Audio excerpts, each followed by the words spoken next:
آپ سے میرا ایک سوال یہ ہے کہ ابھی آپ ناموس رسالت کی خاطر یہاں پر دھرنا دے کر کھڑے ہیں کہ ہم رسول پاک صلی اللہ علیہ وسلم کی شان میں گستاخی قبول نہیں کر سکتے، لیکن آپ کے اس دھرنے کی وجہ سے جو عام عوام ضلالت کا شکار ہو رہی ہے ان کا یہ کہنا ہے کہ یہ کوئی کام نہیں ہے، اس طرح کا دنگے فساد کر کے یہ اپنے ملک کو تباہ کر رہے ہیں، تو ان کے لیے آپ کا کیا پیغام ہے؟ ان لوگوں کے لیے یہی پیغام ہے کہ آپ نے بھی کلمہ رسول اللہ کا پڑھا ہے اور کلمہ ہم نے بھی رسول اللہ کا پڑھا ہے۔ آج اگر سڑک بلاک ہونے کی وجہ سے آپ کو تکلیف ہے تو آپ کو اس مسئلے کی نزاکت کا پتہ نہیں ہے کہ یہ مسئلہ کتنا نازک ہے۔ ناموس رسالت پر حملہ ایک اسلام پر حملہ ہے، اور اگر اس مسئلے کی نزاکت کو امت نہیں سمجھے گی اور لوگ اس بات کو نہیں سمجھیں گے تو ہمیشہ کی طرح ذلیل ہوتے رہیں گے۔ آج اگر لاک ڈاؤن کی صورت میں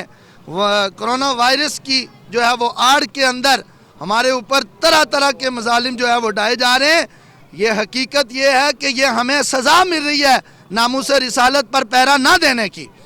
اس لیے لوگوں کو یہ بات سمجھنی چاہیے کہ جب تمہیں اوپر سے آرڈر آتا ہے تو دو ہفتے دو مہینے تک جو ہے وہ سڑکیں بھی بند رہتی ہیں، بازار بھی بند رہتے ہیں، اس وقت کسی کو کوئی تکلیف نہیں ہوتی۔ جب ناموس رسالت کی بات آتی ہے تو پھر تکلیف کیوں ہوتی ہے؟ اس لیے یہ ایک چوک کا بند ہو جانا، سڑک کا بلاک ہو جانا، دکانوں کا شٹر ڈاؤن ہو جانا، یہ کوئی معنی نہیں رکھتا۔ ہمارے قائد محترم فرمایا کرتے تھے، ہم جیسے لاکھوں آئیں، لاکھوں مر جائیں، لاکھوں آئیں، لاکھوں مر جائیں، پھر بھی ہم اپنے آقا و مولا صلی اللہ علیہ وسلم کی عزت و ناموس پر پہرا دیتے رہیں گے۔ میرا اگلا سوال یہ ہے کہ جیسے کہ پولیس کا ایک یہاں پر ڈالا کھڑا تھا، اس کو آگ لگائی گئی ہے، اس کو آگ لگانے کے بعد کا جو منظر ہے وہ تو ساری عوام نے دیکھا ہے، لیکن شاید اس سے پہلے جو انہوں نے آپ کے ساتھ سلوک کیا اس کے بارے میں کوئی بھی نہیں جانتا، تو صرف اس ڈالے کو لگائی ہوئی آگ کی وجہ سے آپ کے اوپر یہ جو تحریک آپ چلا رہے ہیں، آپ کے اوپر بہت سارے الزامات لگائے جا رہے ہیں کہ آپ دھرنے کی آڑ میں اپنی منمانی کر رہے ہیں، تو اس کے کیا جواب دینا چاہیں گے آپ؟ ہمارے قائد محترم کا ہمیشہ سے ہمیں یہی پیغام رہا اور یہی حکم رہا کہ ہم نے پرامن طریقے کے ساتھ اپنا احتجاج ریکارڈ کروانا ہے،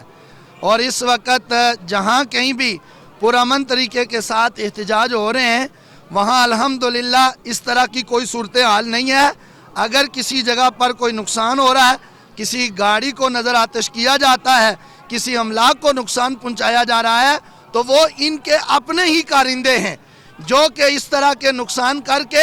ہمارے ان لوگوں کے اوپر ڈال رہے ہیں۔ گاڑیوں کو نظر آتش کرنا، املاک کو نقصان پہنچانا، کسی قسم کا کوئی نقصان کرنا ہمارے نہ قائدین کا حکم ہے نہ ہمارے کارکنان کا یہ کام ہے۔ الحمدللہ ہم پرامن طریقے کے ساتھ بیٹھے ہیں